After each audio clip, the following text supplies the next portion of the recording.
Sí, te escuchamos. Hola, ¿se escucha? Sí, se lo escucha, doctor. Sí, se escucha. A ver.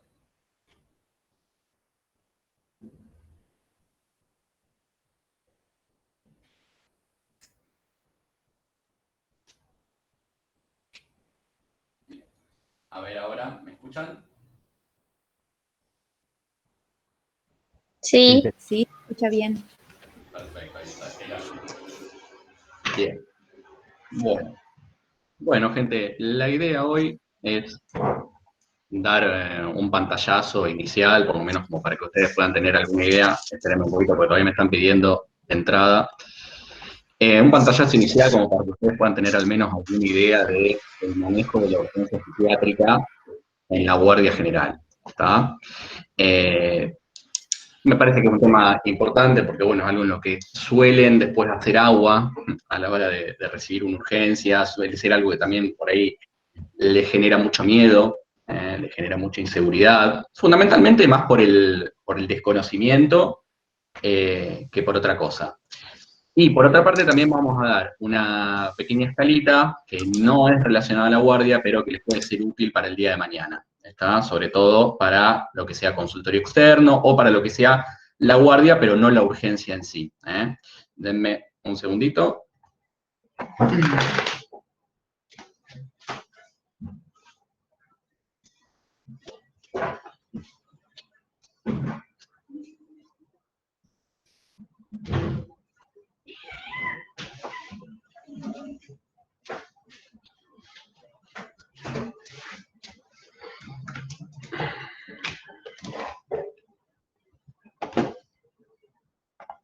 Bien.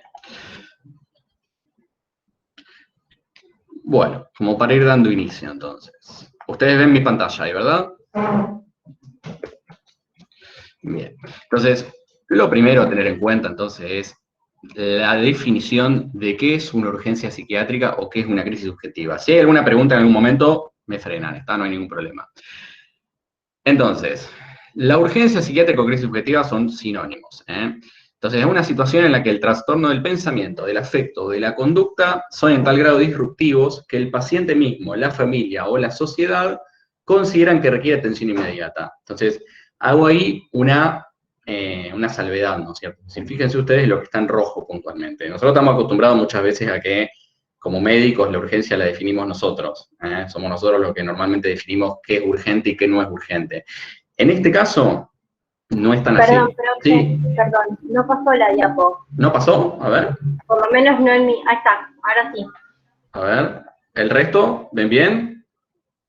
Ahí está, ahí está. Bien. No sé qué habrá pasado. Bueno, se tildó internet, supongo. Les decía entonces que fíjense que en este caso no somos nosotros solos los que lo podemos definir, sino que también el paciente, la familia o la sociedad. Esto es muy relativo, pero hace referencia a que hay ciertas situaciones, a lo mejor sobre todo lo relacionado con lo conductual, en las cuales a lo mejor llegan como una urgencia. Después cuando las evaluamos objetivamente quizás no son tales, ¿está? Pero a lo mejor en el domicilio sí lo era. Entonces ahí es donde entra la figura, por ejemplo, del oficio judicial de protección de persona, que son cuestiones que en general llegan más a la institución monovalente, es decir, al neuropsiquiátrico, pero que a veces pueden llegar al hospital general, donde a lo mejor hay una situación de un paciente que, por ponerles un ejemplo, o está agresivo en la casa, o bien, por ejemplo, no cuida de su propia salud y está en un estado de abandono, y alguien va a los tribunales de familia, hace un oficio judicial, va a la ambulancia, a la policía y lo trasladan a un efector de salud. Eso es una urgencia que a lo mejor la está definiendo, por ejemplo, en este caso, la familia, junto con la justicia. Y nosotros ahí no tenemos mucho que hacer más que después hacer la evaluación. Entonces, me interesa que les quede eso que está en rojo, es decir, que la urgencia es, en este caso, valga la redundancia, muy subjetiva, y que no es la misma para todos. Es decir, hay cuestiones que a lo mejor pueden significar una urgencia para una persona y no para otra. Entonces, ¿cuáles son las formas de presentación más frecuentes de estas urgencias psiquiátricas o estas crisis subjetivas? Perdón, ahí pasó la diapositiva, ¿no? No. A la tercera no. No pasó, che, pero ¿qué pasa? A ver, voy a cancelar lo de compartir la pantalla y lo voy a volver a compartir. Denme 2 segundos. Ahí sí. Sí, pero no sé por qué demora tanto. A ver, vamos a presentarla de vuelta.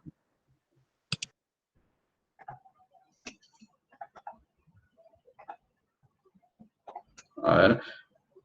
Se ve que cuando está en pantalla completa no la pasa. Bueno, ahí está en la tercera. Sí, sí. Sí. Bien, ahora cuando pase la próxima les vuelvo a preguntar, si no lo haremos sin pantalla completa. Les decía entonces, bueno, ¿cómo puede presentarse una urgencia psiquiátrica? Hay 3 formas generales. Una es la del estado de alteración psíquica aguda, es decir, ansiedad, pánico, depresión, que puede ser de etiología variable. Esa quizás podríamos pensar que es la más frecuente y es la que ustedes más van a ver el día de mañana. Por ponerle un ejemplo, la famosa CH, crisis histérica, como se le dice en la guardia, ¿está? Que no es nada menos que una crisis de angustia o una crisis de pánico. Es una de las formas de presentación más frecuentes. Después la vamos a ver en detalle. Segunda forma de presentación, el riesgo de daño autoinfligido o interpersonal, es decir, de hacerse daño a sí mismo, de lastimarse o de lastimar a otros. Por ejemplo, paciente que hace una ingesta medicamentosa, paciente que se corta, paciente que hace un intento de suicidio, paciente que está extremadamente agresivo o impulsivo, y golpea a la familia. Relativamente frecuente, sobre todo para ustedes, va a ser frecuente ver la de daño autoinfligido. Es decir, el paciente que llega porque hizo una sobreingesta de fármacos en un intento de suicidio, supongamos. Y tercero, y esta es por ahí la más complicada de abordar, las evidencias de comportamientos en extremo desorganizados, o sea, pacientes delirantes, con alucinaciones, con conductas desadaptadas o desorganizadas, son por ahí los pacientes más difíciles, porque bueno, son pacientes con los que es muy difícil a veces razonar, pacientes que muchas veces llegan de manera involuntaria también, entonces, estos son por ahí los que presentan un mayor desafío en la guardia. Bien. ¿Ahí pasó de diapositiva? No. Bueno, la voy a hacer con la pantalla en... ahora sí pasó, ¿verdad? Sí, ahora sí. sí. El problema está con la pantalla completa, no sé por qué. Nunca me pasó esto. Bueno, entonces, ahí hacemos un paréntesis ahora. ¿Está? Hacemos un paréntesis con esto de la urgencia y vamos a hablar un poquito de cómo a lo mejor o qué herramientas podrían tener ustedes para tratar de prevenir esas urgencias. Entonces, en ese sentido, entra, o nos interesa que puedan ustedes aplicar una escala que es de utilización muy rápida y de aplicación muy rápida, hasta que se puede hacer en la guardia, se puede hacer el día de mañana en el consultorio, si ustedes trabajan en un centro de salud, o si trabajan en un SAMCO, o si trabajan en un autito, también lo pueden hacer en el domicilio, porque lleva tan solo unos minutos. Y por ahí lo que nos permitiría es hacer un cribado, ¿está? Sobre todo de ansiedad y depresión, que son 2 de las formas más frecuentes de presentación en la guardia. Y a lo mejor de esa manera podemos evitar que un paciente que venía con un cuadro quizás solapado, no del todo declarado, pase a transformarse en una urgencia. Entonces, esta escala lo que nos permite es tener un mínimo banco de instrumentos para la detección de sintomatología psiquiátrica aplicable a todos los consultantes en condiciones de ser evaluados. Permite en forma breve la pesquisa de síntomas tanto del espectro depresivo como del espectro ansioso. No incluye acá, por ejemplo, el espectro psicótico, es decir, para un paciente delirante, con alucinaciones o que está desorientado, no nos va a servir.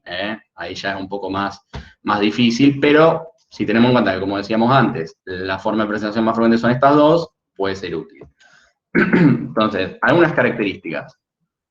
La primera es que es heteroadministrada, es decir, no es de esas escalas en las que uno les puede dar al paciente para que el auto complete, sino que en realidad acá tienen que preguntar ustedes, ahora como van a ver son poquitas preguntas. Esa sería una desventaja, entre comillas, si lo pensamos. La ventaja es que tiene 2 subescalas, una para ansiedad y otra para depresión, que se hacen por separado, que las respuestas son por sí o por no, es fácil de interpretar, porque sí es un punto, el no es 0 punto, no hay mucho misterio, y que, esto es lo por ahí más práctico, cada subescala tiene 4 ítems iniciales que son de despistaje, es decir, son 4 ítems iniciales que en caso de ser positivos, que ahora vamos a ver, se continúa con la escala y si dan negativos, la cortamos ahí. Entonces, ante un paciente que no tenga sintomatología, nos permite hacerla mucho más rápido, y nos permite agilizarla. Y hay un segundo grupo de 5 ítems que solo se formulan en caso de respuestas positivas a las preguntas iniciales. Espérenme que me está pidiendo entrar alguien. Bien.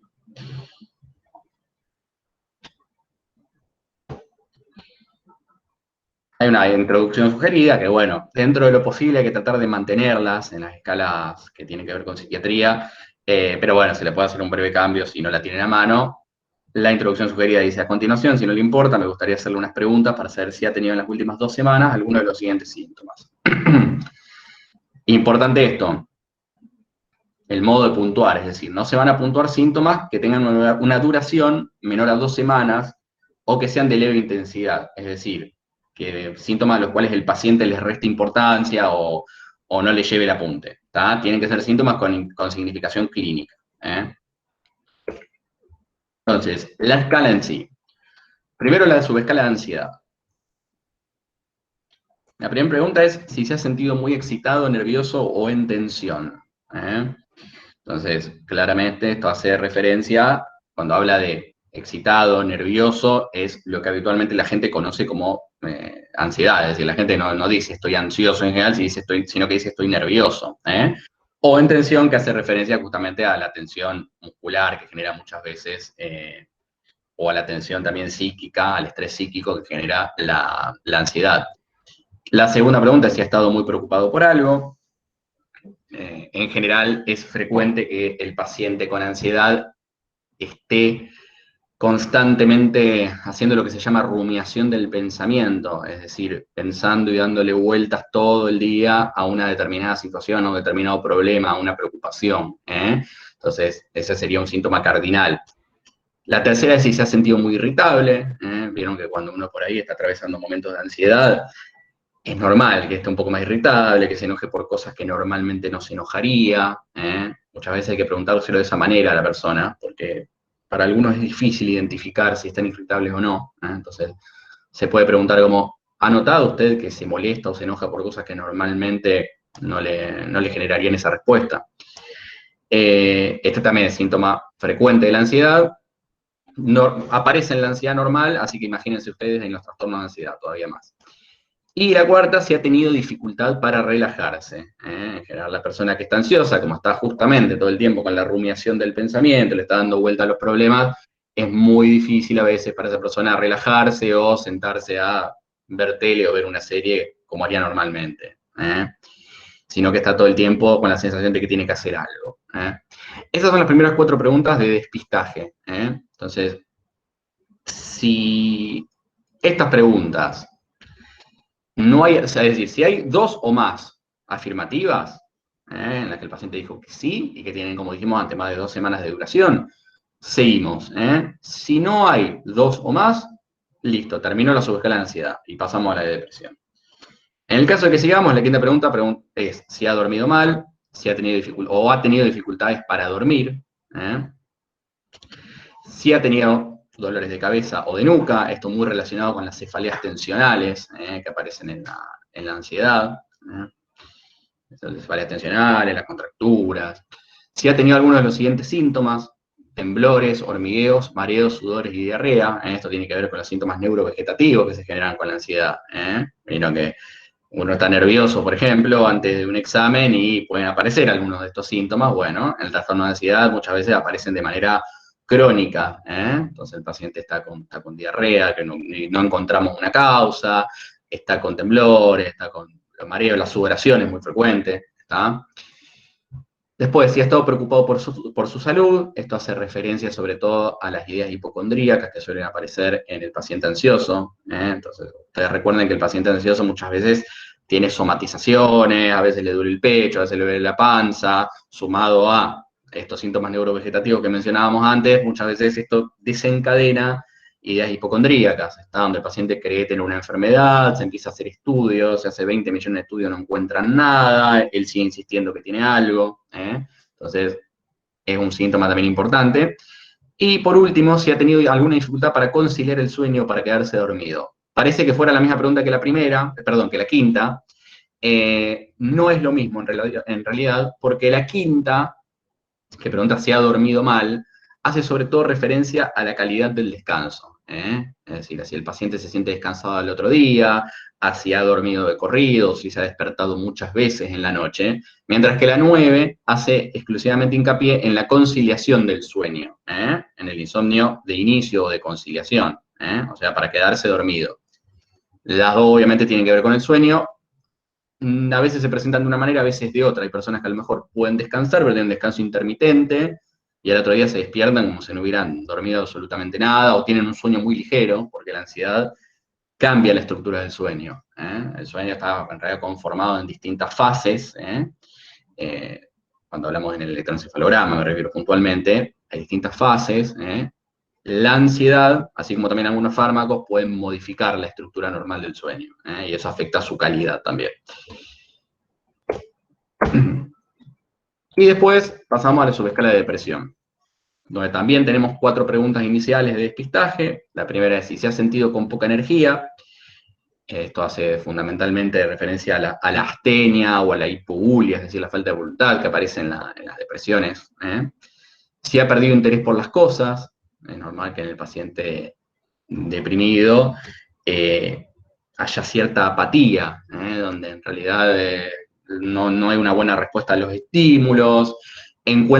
Aparece muchas veces la anedonia, que es la incapacidad de experimentar placer. Entonces el paciente a lo mejor no disfruta de cosas que antes disfrutaba. Si ha perdido la confianza en sí mismo, obviamente característica de la depresión, en la cual el paciente normalmente quizás tenía un buen desempeño, por poner un ejemplo, tenía un buen desempeño en el trabajo, tenía confianza en sí mismo, se desenvolvía bien, y ahora siente que hace todo mal. Tiene que ver con la autoestima, esto sobre todo. Y si se ha sentido usted desesperanzado o sin esperanzas, que tiene que ver con las ideas de ruina, puntualmente, que aparecen en la depresión, en las cuales el futuro se ve negro y hay una impresión de que nunca las cosas van a mejorar y de que esto solo va a ir empeorando. En este caso, con que haya una sola respuesta afirmativa, continuamos preguntando. Si no hay ninguna, terminamos ahí. Entonces, la quinta es si ha tenido dificultades para concentrarse. En general, el paciente con depresión aparecen síntomas cognitivos, donde muchas veces hay dificultad para concentrarse, para sentarse y mantener una tarea durante tiempos prolongados. De hecho, los síntomas cognitivos son un desafío importante para el tratamiento, porque muchas veces perduran, aún después de que ha mejorado el ánimo.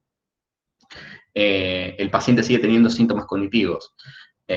Para ser exacto, los fármacos más nuevos por ahí están tratando de orientar su perspectiva o su perfil a mejorar la sintomatología cognitiva más allá de lo afectivo. Si ha perdido peso, a causa de la falta de apetito, por supuesto, es decir, si el paciente come bien y hay una pérdida de peso importante, ya tendremos que pensar en otra cosa, ¿no? Probablemente en algo clínico. Si ha estado despertando demasiado temprano, así como dijimos, en la ansiedad fundamentalmente es la calidad del sueño lo que se afecta y el insomnio de inicio o de conciliación. Acá es al revés. El paciente depresivo tiende a despertarse temprano, 4 de la mañana, 5 de la mañana.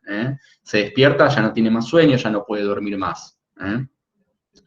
Tiene mucho que ver esto con las alteraciones que se generan también en el eje del cortisol en el paciente depresivo. Si se ha sentido enlentecido, uno de los síntomas que suelen aparecer, sobre todo en depresiones de cierta severidad, es la bradipsiquia, es decir, el enlentecimiento del pensamiento. Bradipsiquia y bradilalia también, donde hay un enlentecimiento del discurso.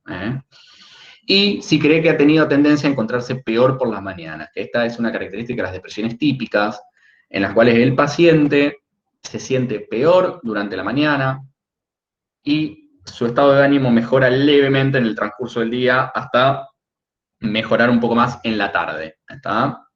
Es un ciclo clásico que se da en las depresiones típicas, no es algo que aparezca siempre en realidad, pero bueno, es una característica frecuente. Entonces, como dijimos antes, en la ansiedad y en la depresión son 2 subescalas, siempre las primeras 4 preguntas son de despistaje. o de cribado. Se hacen el resto solamente cuando haya 2 o más respuestas positivas en la de ansiedad o una en la de depresión. Los puntos de corte, es decir, para decir nos da positivo la escala, nos da negativa, es mayor o igual a 4 para la subescala de ansiedad o mayor o igual a 2 para la subescala de depresión. Ese es el punto de corte.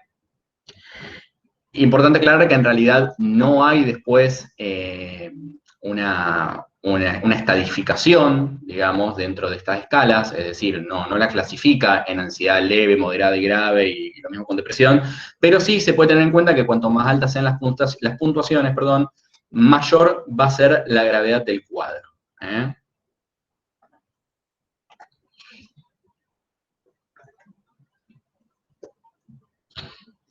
Como dijimos antes, no es una herramienta para la urgencia, ¿está? Sobre todo porque, bueno, requiere que el paciente esté en condiciones de poder responder estas preguntas, pero sí es una muy buena herramienta de cribado. La otra desventaja, como dijimos también, es que solo contempla los espectros de ansiedad y depresión y deja de lado otros cuadros de presentación frecuente en la guardia. Pero bueno, como decíamos, quizás ayuda a evitar urgencias futuras. Bien. Ahora cerramos el paréntesis y vamos a volver a lo que es la urgencia psiquiátrica. Primero pregunto, ¿alguna consulta respecto de la escala de Goldberg? ¿Alguna duda que les haya quedado? Es sencilla, pero bueno, puede haber alguna pregunta al respecto. Yo tengo una duda. En cuanto al Sí. puntaje que usted puso, que el punto de corte era 4 para ansiedad y 2 para depresión. Sí. O sea, las preguntas de despistaje no se incluyen ahí. Serían... Sí, se incluye todo. Es decir, si vos tuviste, por ejemplo, 2 positivas de despistaje, ¿está? Las incluís. Es decir, podés haber tenido 2 en las primeras 4 preguntas y tuviste otras 2 en las otras, en las segundas 5, por ejemplo. Las sumás. Gracias. O sea, las primeras son de despistaje, pero se suman igual en el puntaje final. Listo, gracias. ¿Está? Bien. Entonces, volviendo ahora sí a lo que es la urgencia en psiquiatría. Entonces, yo acá lo primero que me interesa remarcarle es las pautas generales a tener en cuenta para definir si es, o para sospechar, mejor dicho, si es algo clínico o algo psiquiátrico. ¿Por qué? Porque muchísimas enfermedades clínicas, orgánicas, ¿está? Tienen a veces alteraciones del estado mental o sintomatologías que pueden semejar a trastornos psiquiátricos de presentación habitual. Acá les menciono algunas, como por ejemplo la diabetes, las enfermedades tiroideas, las crisis de abstinencia. Hay una salvedad, la crisis de abstinencia tiene compromiso orgánico muchas veces, después lo vamos a ver, ¿está? No lo tomen como algo puramente psiquiátrico. El HIV, un traumatismo encefalocraniano, ¿está? Son algunos de los ejemplos. Por ejemplo, la diabetes puede presentarse con alteraciones del sensorio, un paciente con cetoacidosis diabética, puede presentarse con ansiedad, ¿está? Las enfermedades tiroideas también pueden presentarse con un cuadro que puede similar a una hipomanía, o pueden ser trastornos de ansiedad con somatizaciones muchas veces. HIV, traumatismo encefalocraniano, puede aparecer a veces excitación psicomotriz en algunos casos. Sobre todo en el HIV hay una demencia asociada, por ejemplo, o puede haber, por ejemplo, una meningoencefalitis. Después vamos a hablar de algunos casos puntuales. Y ojo también con esto de la etiqueta, ¿está? Que como dice ahí, la etiqueta de paciente psiquiátrico puede generar que las quejas del paciente muchas veces no sean tomadas en serio, su posterior deterioro clínico. Parece una pavada, pero es algo que sucede de manera muy habitual, en la cual a lo mejor el paciente, por tener antecedentes de tratamientos psiquiátricos, no se toman demasiado en serio sus molestias o lo que plantea, se lo manda directamente al neuropsiquiátrico, se lo interna o no se lo estudia, y después cuando nos damos cuenta de que es algo clínico, a lo mejor ya es tarde, ya empeoró el cuadro. A eso le agrego también algo, como para que ustedes tengan en cuenta, y es que algunos pacientes tienen un muy mal registro de su cuerpo, ¿está? Es decir, el paciente psicótico, por ejemplo, un paciente con una esquizofrenia, muchas veces no tiene un registro adecuado de su cuerpo, entonces hay síntomas que a veces puede no detectar hasta que son realmente severos o graves.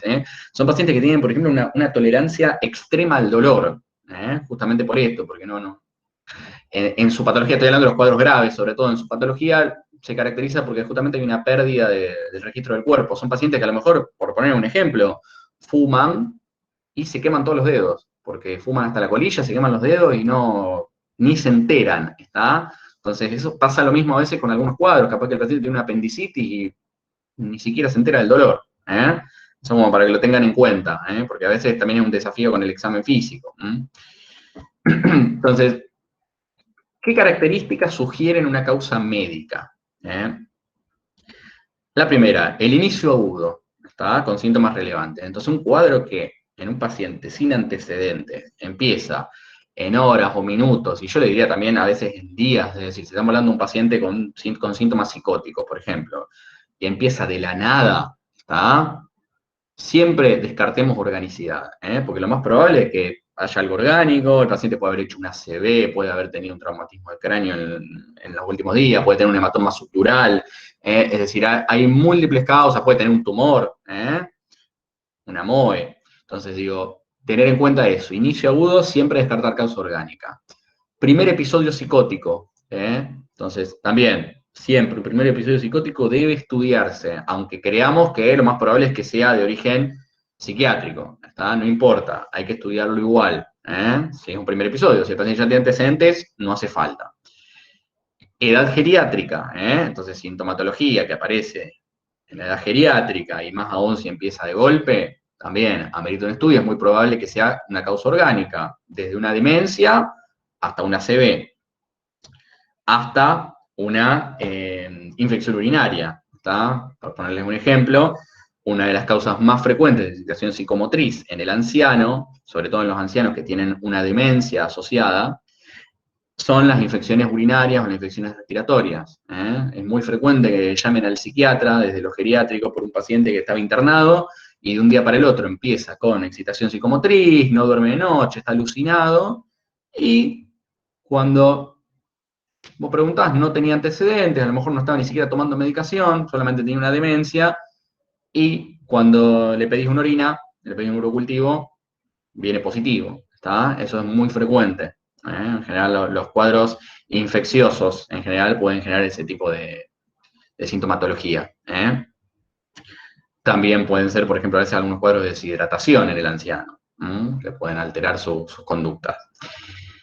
Historial de enfermedad médica en la actualidad, sobre todo esto va orientado a que si el paciente tiene, por ejemplo, una neoplasia, paciente que está en tratamiento con una neoplasia y empieza con sintomatología psiquiátrica y descartemos organicidad, descartemos una metástasis fundamentalmente, está en encéfalo, relativamente frecuente eso también. El abuso significativo de sustancias, que como decíamos acá es un lugar donde por ahí se cruzan la psiquiatría y el resto de las disciplinas, sobre todo porque, bueno, el paciente que tiene un abuso significativo tiende a generar lesiones orgánicas. Por ejemplo, un paciente que consume cocaína de forma, o en exceso, o de forma recurrente, tiene altas chances de hacer una ACV, por ejemplo, aunque sea joven y aunque no tenga antecedentes. O un paciente etilista, por ejemplo, tiene muchas posibilidades de desarrollar una psicosis de Korsakoff, que es por déficit de tiamina. Entonces, la demencia de Wernicke-Korsakoff es un cuadro orgánico. Lo tratamos muchas veces los psiquiatras, pero bueno, no quiere decir que no haya que hacerle una resonancia, que no haya que estudiarlo clínicamente. La presencia, esto es importantísimo, presencia de alucinaciones no auditivas, eso es muy sugerente de algo clínico, sobre todo algo neurológico. Entonces, alucinaciones no auditivas, ¿cuáles son las a qué nos referimos? Sobre todo a las visuales y sobre todo, que está ahí en rojo, las olfativas. Las visuales a veces pueden aparecer en los cuadros psicóticos, en las psicosis no orgánicas. Pueden aparecer, no es lo más frecuente, entonces nos sugieren descartar algo orgánico. Las olfativas casi nunca aparecen en cuadros de origen psíquico. ¿Está? Las olfativas prácticamente siempre son de origen orgánico. Pueden ser epilepsias, por ejemplo, pueden ser tumores. Entonces, si un paciente le llega con una alucinación olfativa, es algo neurológico hasta que se demuestre lo contrario. Presencia de otros síntomas neurológicos, pérdida de conciencia, convulsiones, antecedentes de un TEC. Cuando decimos convulsiones, sobre todo, acá hay dos cuestiones a tener en cuenta. Es decir, paciente epiléptico muchas veces tiene una personalidad particular. De hecho, los viejos libros hablaban de la personalidad epiléptica, donde hay una cierta rigidez, a veces del pensamiento, pero bueno, eso no suele ser motivo de necesidad de tratamiento. Pero sí existen lo que son las epilepsias del lóbulo temporal, por ejemplo. Epilepsias que no son las clásicas epilepsias tónico-clónicas, con convulsiones tónico-clónicas que conocemos habitualmente, sino que son epilepsias que se presentan con alteraciones de la conducta fundamentalmente. Entonces, cuadros donde, por ejemplo, el paciente hace una crisis, y en vez de tener una convulsión tónico-clónica, hace un episodio de desorientación en el cual puede cometer cualquier acto. De hecho, muchas veces tienen que ver o son causales de inimputabilidad, a nivel legal. Porque el paciente a veces en esa crisis puede, desde a lo mejor agarrar el auto y manejar unos kilómetros hasta cometer un delito. Entonces, a veces se confunden con los cuadros psicóticos. Muchas veces se dice, este paciente es un paciente psiquiátrico. No, no era un paciente psiquiátrico, era un paciente epiléptico. Y capaz que con el antipsicótico empeoraba y necesitaba en realidad un antirrecurrencial, un anticonvulsivo. Eso, tenerlo en cuenta. Nunca está de más ahí un electroencefalograma, sobre todo un electro prolongado del sueño, no un electroencefalograma instantáneo. Y después, disminución del estado de alerta, confusión, alteraciones de la memoria, de la concentración, discalculia, es decir, sobre todo, discalculia es la incapacidad de realizar cálculos simples. Esto sobre todo tiene que ver, por un lado con las demencias, por otro lado con los síndromes confusionales, o los deliriums, que son las dos, en realidad, patologías de base orgánica. Y los trastornos del habla, del movimiento, de la marcha y la apraxia constructiva. La incapacidad de formar objetos o de, por ejemplo, hacer un dibujo. Suelen ser indicadores de lesión neurológica esos, una ACV puntualmente. Bueno, esas son las primeras causas. Las primeras formas por ahí, o las formas más habituales de diferenciar lo clínico de lo psiquiátrico. No siempre es tan sencillo, pero bueno, esto por lo menos nos da las pautas generales. Una vez dicho eso, ahora sí pasamos a lo que son las urgencias o las formas habituales de presentación de las urgencias psiquiátricas en la guardia y cómo manejarlas. Entonces, dijimos al principio, en general los trastornos de ansiedad se llevan todas las palmas, como los más frecuentes. Fíjense, alrededor del 40% de las consultas que van a llegar a la guardia general, de las consultas relacionadas con psiquiatría, me refiero, son por trastornos de ansiedad. Forma de presentación frecuente, crisis de pánico, lo que decíamos antes, la famosa CH, crisis histérica, nombre que tratamos de no usar más. Se presenta con inquietud, con taquicardia, el paciente viene con dolor torácico, que muchas veces puede simular o puede pensar que es un infarto, viene con la característica del dolor precordial, disnea, sudoración, molestias gastrointestinales y sensación de terror o muerte inminente. Y a eso le agrego también la sensación o el miedo a volverse loco. Esos son los síntomas cardinales. El paciente realmente puede sentir que se está muriendo. Por eso digo, tengan cuidado, no piensen que es una puesta en escena o que fue a arruinarle la guardia, digamos, o a despertarlo a la noche. El paciente realmente está sintiendo que se muere. Y aparece también la desrealización o la despersonalización, en la cual el paciente le parece que lo que le está pasando es irreal, o a veces puede sentir que está fuera de su propio cuerpo. Es una sensación muy difícil de describir, pero bueno, es algo que el paciente suele comentar. Como dice, el paciente puede creer que está sufriendo un infarto u otra enfermedad médica grave o mortal, es decir, el paciente siente el dolor realmente, el dolor precordial lo siente. Vamos, lo vuelvo a repetir, no lo está simulando, le duele, está somatizando, pero el dolor se siente subjetivamente. fíjense que según algunas estadísticas, hasta un 25% de los pacientes que llegan con dolor precordial al servicio de urgencias tienen una crisis de pánico en realidad. No quiere decir que no le tengamos que hacer mínimamente un electro. O sea, obviamente tenemos que descartar que no esté sufriendo realmente un infarto, pero un 25% a lo mejor, un 25% a lo mejor con un Trapax sublingual ceden. Entonces, ¿con qué lo tratamos en la urgencia justamente? Benzodiazepinas. Como les dice ahí, por ahí lo que es efectivo es el lorazepam sublingual, que viene de 1 miligramo, también viene de 2.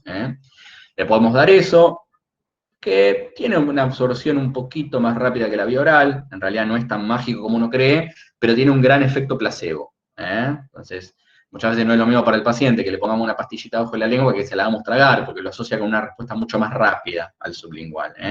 Entonces, el placebo también funciona, es una realidad. Así que benzodiazepinas, la mayoría de las veces estamos bien con la vía oral, solo en casos realmente graves o en pacientes a lo mejor polimedicados o que ya vengan con un tratamiento con mucha medicación puede ser necesario un inyectable. En ese caso podríamos hacerle una ampolla de lorazepam o de diazepam.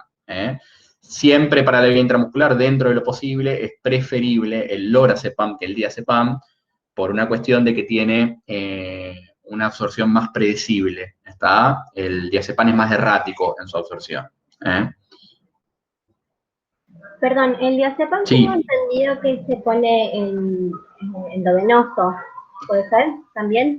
Se puede usar endovenoso, pero no tendría mucho sentido para un paciente que llega con una crisis de ansiedad, ponerle una vía. Pero si se la querés poner, sí, cualquiera de los dos puede usar endovenoso en realidad. Lo que pasa es que probablemente lo vas a planchar mucho. Y lo más probable es que vos este paciente no quieras que se te quede dormido en la guardia, sino que quieras a lo mejor que ceda la ansiedad, pero que pueda volver a su casa. Por ahí con un endovenoso, salvo que sea un paciente que tenga ya mucha tolerancia a la medicación, una endovenosa lo va a dejar planchado y lo va a tener que dejar ahí durmiendo en una camilla. Y te va a ocupar por ahí un lugar que a lo mejor necesitas para otra cosa. Pero se pueden hacer, sí. Por ejemplo, en un episodio convulsivo, le haces un endovenoso si tienes puesta una vía.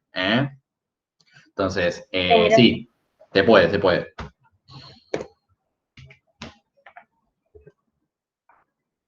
Bien. Y otro trastorno, dijimos, la crisis de pánico era un trastorno psiquiátrico con síntomas físicos, y otro de esos trastornos que a veces suele aparecer en la guardia es el trastorno de conversión, el trastorno conversivo. El nombre conversivo viene del mecanismo de defensa, conversión, es decir, para el psicoanálisis existen los mecanismos de defensa, yo no sé si ustedes lo recuerdan, que lo vieron en tercer año.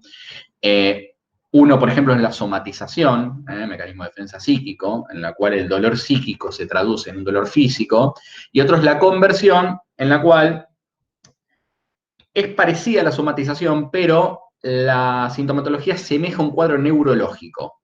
Entonces, un conflicto psíquico que se traduce en un síntoma orgánico, del orden de lo neurológico, y aparecen síntomas sensoriales o motores, que sugieren una forma neurológica, vale la redundancia, precedidos muchas veces por gatillantes emocionales, es decir, a lo mejor en la crisis de pánico también muchas veces, a lo mejor capaz que cuando indagamos y preguntamos un poquito, a lo mejor había habido una discusión previa, había habido algún disgusto, alguna pelea de pareja, por poner un ejemplo, que muchas veces precedió a la presentación de los síntomas. Lo importante acá, con el trastorno conversivo, es que hay una incongruencia entre el cuadro aparente y el examen físico. Entonces, ¿por qué está ese dibujito ahí de los Simpsons? Porque lo más frecuente es que semejen convulsiones. Vuelvo a repetir, acá también el paciente no está simulando, no es un trastorno facticio en el cual el paciente se inventa el síntoma. El paciente realmente cree que está que está padeciendo una convulsión. Lo que pasa es que la convulsión va a ser la representación de lo que el paciente cree que es una convulsión. Entonces, muchas veces, por poner un ejemplo, no va a haber periodo posictal, generalmente. No lo va a haber, y si lo va a haber va a ser muy atípico. No va a haber pérdida del control de esfínteres. Y cuando ustedes ven por ahí también cómo esa convulsión muchas veces no es exactamente igual que una convulsión tónico-clónica. Pero bueno, a veces no es tan sencillo dilucidar de qué se trata. Por suerte, el tratamiento es prácticamente el mismo, benzodiazepinas también, entonces no tenemos muchas posibilidades de errarle. en general después el diagnóstico diferencial se hará por consultorio, ¿está? Pero bueno, en la urgencia también, acá dice lorazepam 1 miligramo sublingual, acá sí en general preferimos la vía parenteral, ¿está? Porque bueno, puede que sea una convulsión, puede que no lo sea, pero además también es muy chocante, digamos, para el paciente y para los familiares, porque realmente creen que está teniendo una convulsión. Entonces, en este caso, preferimos la vía intramuscular, como decíamos antes, dentro de lo posible, preferente el lorazepam. Si le pusieron una vía, le pueden hacer también endovenoso, como dijimos antes. Bien. La ideación suicida. Bueno, el primer ítem nos remarca un poco esa importancia que le damos antes a la escala de Goldberg. Esta que decíamos, a veces podemos prevenir una urgencia. Bueno, fíjense ustedes, más del 90% de los individuos que completan un suicidio, ¿está? Completar un suicidio quiere decir hacer un intento franco, ¿está? Han consultado a un médico en las semanas o meses previos. Es decir, el 90% de las personas que se matan hicieron una consulta médica, a lo mejor por otro tema, ¿está? No necesariamente tiene que haber sido una consulta por ideas suicidas o ideas autolíticas, pero capaz hicieron otra consulta. A lo mejor si alguno de todos esos médicos que lo vio le hubiera hecho una escala que llevaba 5 minutos, a lo mejor se podía prevenir, que este paciente efectivamente se matara o intentara matarse. Entonces, atención con eso, ahí la importancia por ahí del diagnóstico temprano. Algunos predictores de riesgo de suicidio. Después ustedes en el próximo seminario por ahí lo van a ver un poquito más en profundidad, con un caso clínico, pero bueno, ahora por lo menos para ver los más importantes. Presencia de síntomas depresivos, como apatía, inhibición o indiferencia o anedonia. ¿Está? Recuerden que dijimos que anedonia era la incapacidad de experimentar placer. Presencia de síntomas psicóticos como paranoia y alucinaciones. Esto, importante.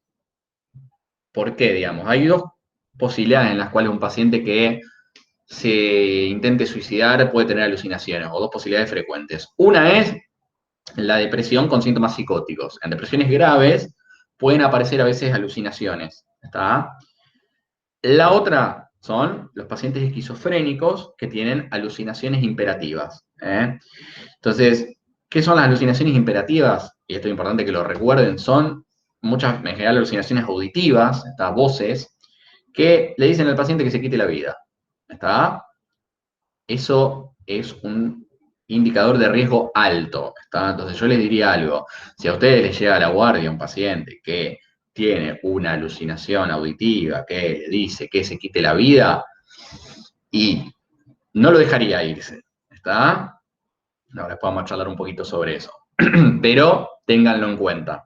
Presencia de alucinaciones imperativas. Y otra que también pueden aparecer a veces son las alucinaciones denigrantes, donde le dice cosas feas al paciente, donde el paciente escucha una voz que le dice que es un inútil, ¿está? Esas también suelen aparecer en la depresión. También son de riesgo porque atormentan mucho al paciente, ¿está? Pero bueno, las peores son las imperativas.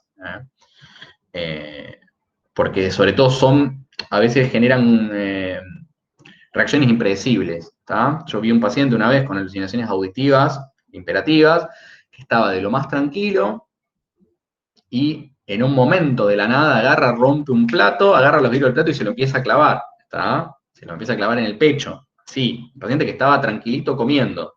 Entonces, a veces generan cuadros muy explosivos, y con mucha excitación psicomotriz, de hecho, no lo podíamos sostener al paciente. Bueno, antecedentes de abuso sexual o psicológico, ¿está? Es un predictor de riesgo, es decir, una persona que está con una depresión y tiene antecedente de abuso sexual tiene mayor riesgo que una persona que no tenga esos antecedentes. Presencia de contacto con otros suicidas, vamos a decir, es frecuente sobre todo si, es decir, un amigo, por ejemplo, se hubiera suicidado, es decir, un amigo o un familiar, que es el ítem que sigue, en general eso puede acrecentar el riesgo, ¿está? Sobre todo si presenció el suicidio.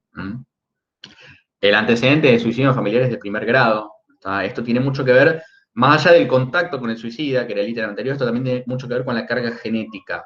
¿Está? Es decir, se sabe hoy en día que el suicidio tiene un gran componente hereditario. Entonces, Cuando uno hace una historia clínica a un paciente y hay antecedentes de suicidio en familiares de primer grado, ojo, porque tiene un riesgo aumentado con respecto a quienes no tienen esos antecedentes familiares.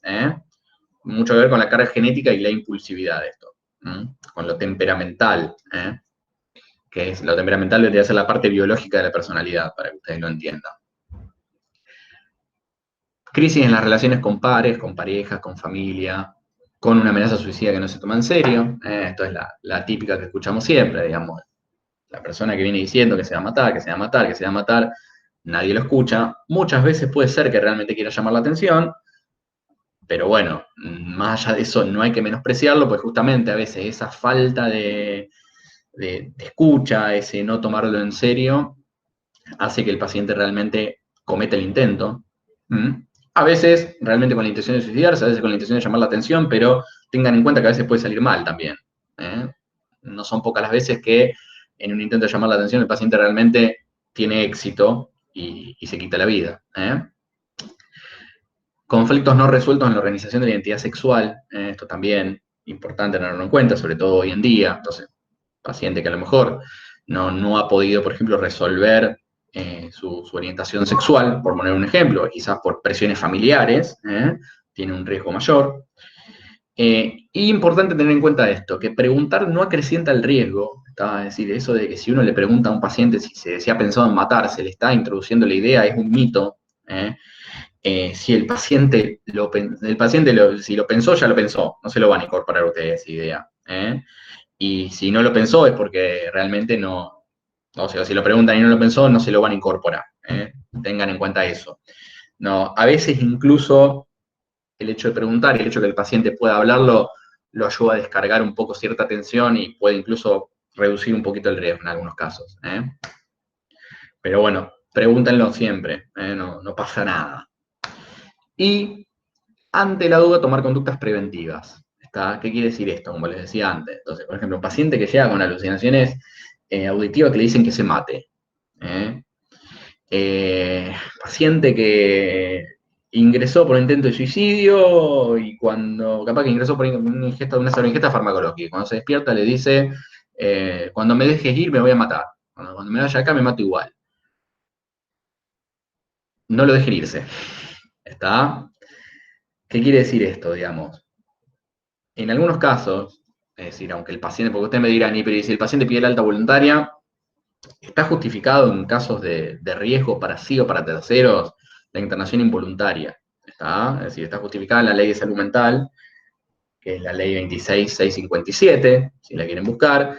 Tiene algunas cosas buenas, algunas cosas malas de esa ley, pero bueno, una de las cosas que contempla es la posibilidad de una internación involuntaria. ¿Está? Entonces, si el paciente tiene alto riesgo de suicidio, ante la duda ustedes lo pueden mantener internado, informan al juzgado, ¿está? Es decir, en general se manda un fax a los tribunales de familia, donde uno hace una nota donde explica por qué se motiva la internación. Si está el psiquiatra por ahí y tienen servicio de psiquiatría, lo hará el psiquiatra eso, si no lo pueden hacer ustedes y luego pedirán la interconsulta, ¿está? Pero es un resguardo para ustedes también, no solo para el paciente. Porque en realidad, si el paciente estaba con idea franca de suicidio y ustedes lo dejaron irse, otra cuestión es si el paciente se escapa, bueno, tampoco es un hospital, es muy difícil tenerlo preso, ¿está? Pero digo, si el paciente le dieron ustedes el alta o se fue con alta voluntaria y cuando sale de ahí se tira bajo un colectivo, pueden tener un problema. En eso la ley es muy vaga porque habla de riesgo inminente para sí o para terceros, no define en ningún lado qué quiere decir inminente, es decir, y a su vez es muy difícil decir si algo es inminente o no es inminente, digamos, ni siquiera a los psiquiatras o los psicólogos podemos decir el paciente va a cometer el intento suicida en 1 hora o en 10 días, imposible hacer esa predicción. Pero bueno, ante la duda, de ser posible lo mantienen en internación, ¿está?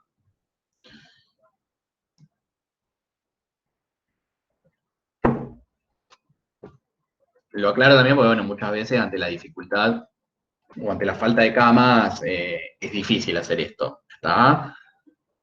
Pero bueno, es lo que correspondería. Bueno, otra forma de presentación en la guardia, y esta es una de las que por ahí más compleja es para abordar, es la agitación psicomotriz o la excitación psicomotriz. ¿Tá? Entonces, el DSM-5, que es el manual de psiquiatría por excelencia, lo define como actividad motora excesiva asociada a una sensación de tensión interna.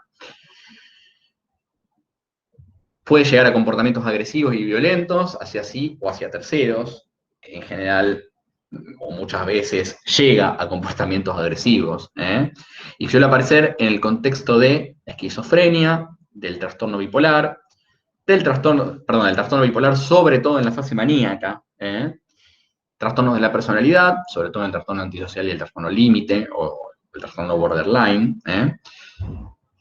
y en menor medida en los trastornos de ansiedad, en la depresión mayor y en la dependencia y abstinencia de sustancias. Pero en la dependencia y abstinencia de sustancias, ahora después lo veremos en un mundo aparte, ¿está? Además de los comportamientos agresivos y violentos, yo le agregaría a esto también la presencia de comportamientos desorganizados, ¿está? Entonces, muchas veces el paciente, tengan en cuenta que el paciente que está con un cuadro de excitación psicomotriz, en general, no es consciente en el momento de sus actos, ¿está? La mayoría de las veces no tiene conciencia de lo que está haciendo.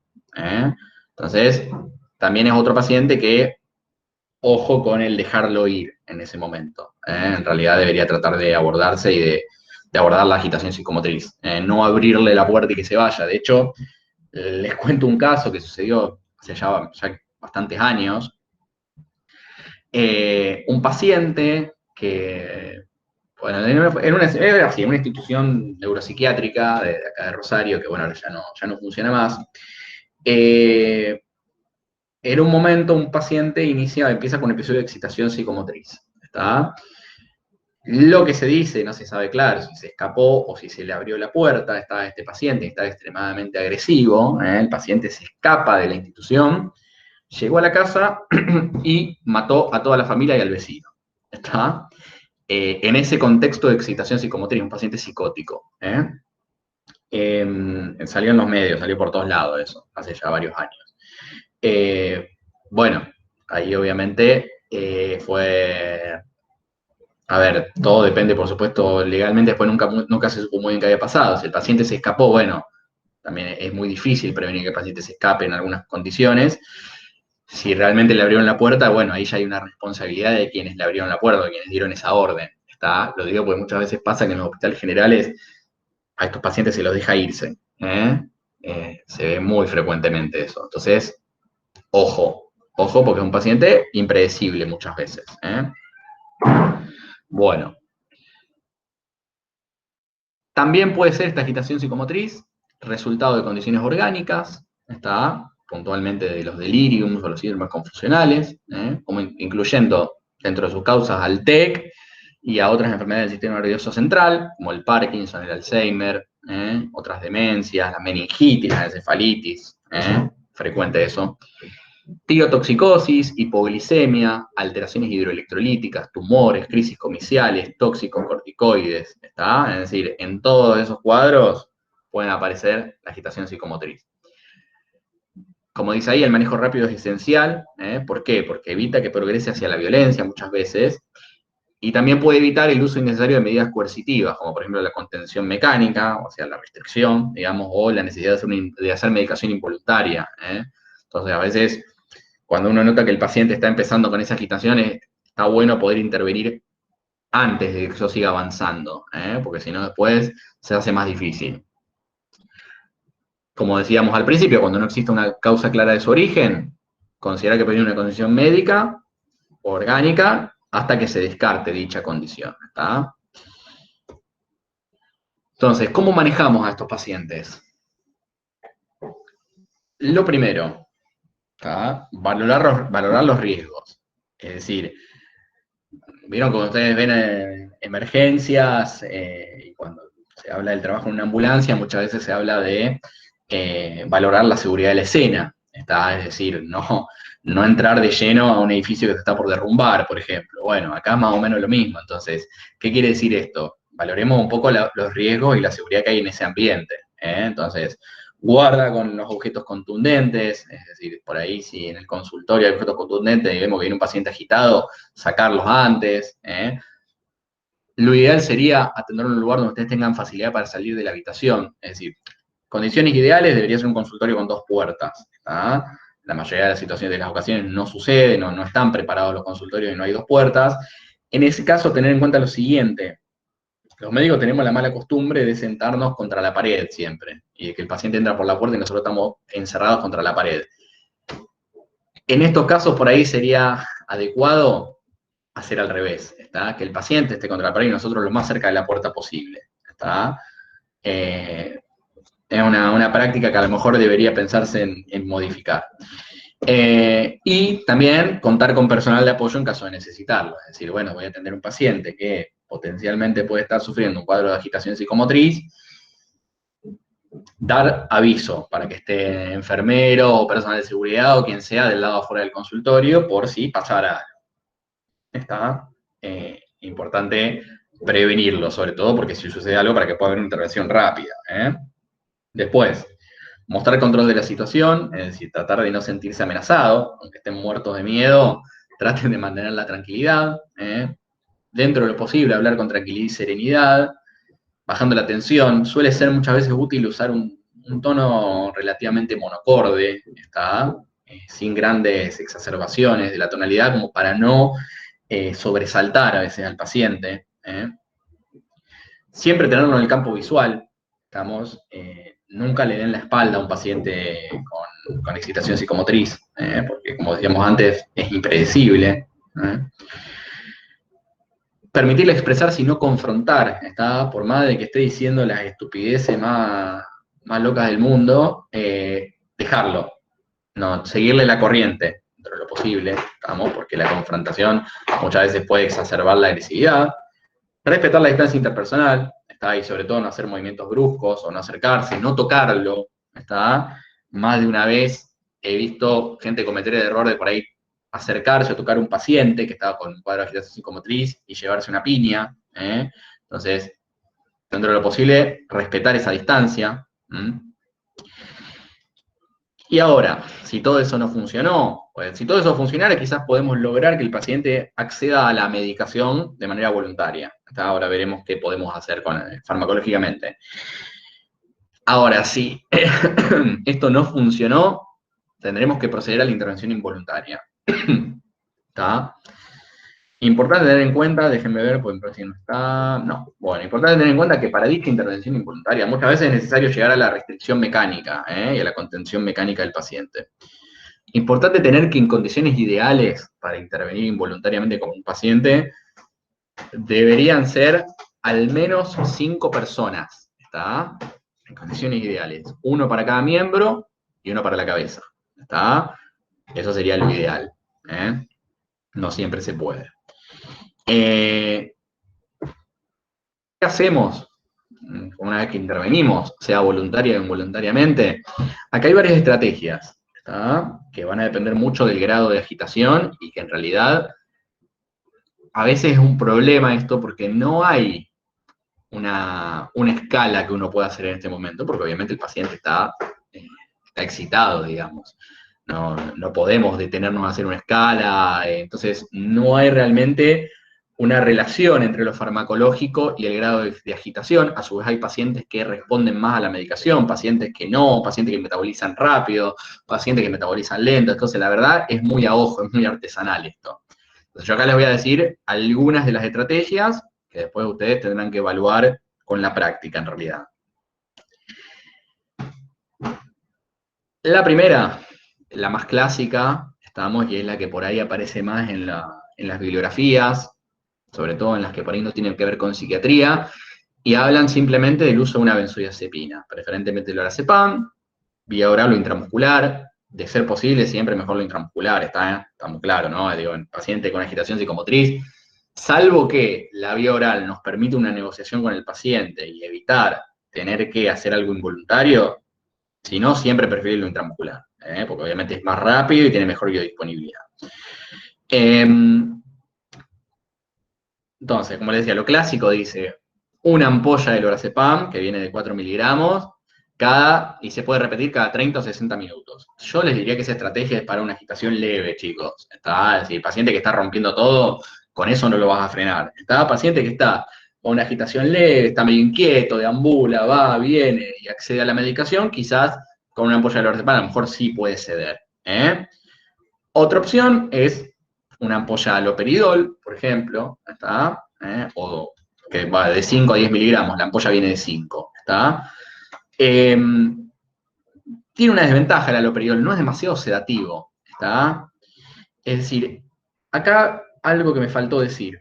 Estamos viendo que cuando hablamos de los trastornos, las crisis de pánico, por ejemplo, de la crisis de pánico, decíamos que usamos las benzodiazepinas. Bueno, es muy frecuente ver en la guardia que usan haloperidol, ¿está? Y que le hacen un haloperidol, endovenoso a veces. Para la ansiedad no funciona, ¿está? Al contrario, la puede agravar en algunos pacientes, ¿está? Y segundo, nunca se hace endovenoso en bolo, ¿está? Los antipsicóticos, evitar hacerlos en bolo, siempre, porque pueden ser arritmogénicos, ¿está? Pueden prolongar el QT, sobre todo en pacientes que tomen otra medicación que prolongue el QT o que tengan alguna arritmia de base, Entonces, nunca endovenoso, por lo menos nunca en bolo, los antipsicóticos. ¿Se pueden hacer diluidos en un sachet de suero? Se puede, ¿está? No está aprobado por la FDA, pero es una práctica habitual, se puede llegar a hacer. Lo que sí está aprobado es el uso intramuscular. Eso para que lo tengan en cuenta. Cierro el paréntesis. Volviendo a la agitación psicomotriz, el haloperidol se puede usar, en general no es útil solo, porque como les decía, no es uno de los fármacos más sedativos. ¿Está? Por ahí es bueno para controlar la agresividad, no para sedar al paciente. Otra opción, la leomepromacina. El nombre comercial que se usa habitualmente es el Nocinan. Muchas veces lo van a ver por ese nombre en las guardias. Viene de 25 miligramos, tanto la vía oral como la ampolla, ¿está? Se puede hacer intramuscular, estamos tranquilamente. Esta es una opción un poco más sedativa que las anteriores, ¿está? Ustedes tengan en cuenta, la levomepromacina es más sedativa que el lorazepam. Otras opciones, olanzapina y quetiapina, pero las salteamos porque no la van a tener en la guardia general, ¿está?